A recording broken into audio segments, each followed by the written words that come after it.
જો અત્યારે સુરતમાં કોઈ સ્ટ્રીટ ફૂડ ફેમસ હોય ને તો છે આલુપુરી. નાના બાળકોથી લઈને મોટા બધા માટે આ સ્ટ્રીટ ફૂડ ખૂબ જ પોપ્યુલર છે. તો આજે આપણે સુરતની લારી પર મળે તેવી આલુપુરી બનાવીશું.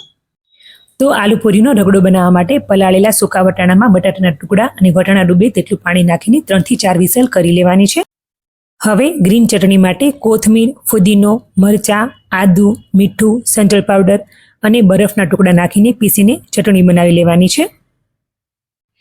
હવે કોકમની ચટણી બનાવવા માટે પાણીમાં બિયા વગરનું કોકમ, મીઠું, લાલ મરચું પાવડર અને ગોળ નાખીને 10 મિનિટ માટે ઉકાળી લેવાનું છે. કોકમ એકદમ સોફ્ટ થઈ જવું જોઈએ. પછી તેને એકદમ ઠંડુ પાડીને મિક્સીમાં પીસીને એકદમ ઘટ પેસ્ટ બનાવી લઈશું. તો આલુપુરી જેના વગર અધૂરી છે તેવી કોકમની ચટણી તૈયાર છે. હવે આલુપુરી માટે પૂરી બનાવી લઈએ.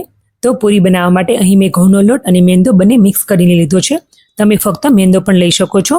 તેમાં થોડું મીઠું અને પાણી નાખીને એકદમ સોફ્ટ ડફ તૈયાર કરવાનો છે.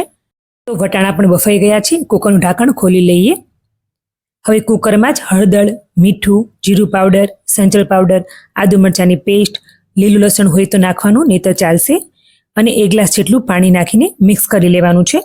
અને 6 થી 7 મિનિટ માટે મીડિયમ ટુ હાઈ ફ્લેમ પર રગડાને ઉકાળવાનો છે.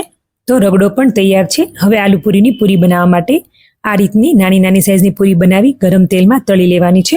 પૂરીને લાલ નથી થવા દેવાની, આ રીતની તળવાની છે અને કાચી પણ નથી રાખવાની. આ રીતે ફૂલી જાય એટલે તરત જ તેને તેલમાંથી બહાર કાઢી લેવાની છે. અને પૂરીને પેપર કે પછી ટીશ્યુ પેપરમાં આ રીતે ગોઠવીને બીજું ઉપર પેપર કે ટીશ્યુ પેપર રાખીને દબાવી લઈશું, જેથી બધું જ વધારાનું તેલ એબ્ઝોર્બ થઈ જાય. તો આલુપુરીની પૂરી પણ તૈયાર છે. હવે આલુપુરીને એસેમ્બલ કરી લઈએ. હવે પ્લેટમાં પૂરી ગોઠવી લઈશું. તેના પર રગડો, કોકમની ચટણી, તીખી ચટણી એડ કરીશું. તીખી ચટણી તમે સ્વાદ અકોર્ડિંગ એડ કરી શકો છો. હવે તેની ઉપર ડુંગળી, કેબેજ, ચાટ મસાલો અને આલુપુરીની જે સેવ આવે છે તે એડ કરીશું. તો આલુપુરી તૈયાર છે.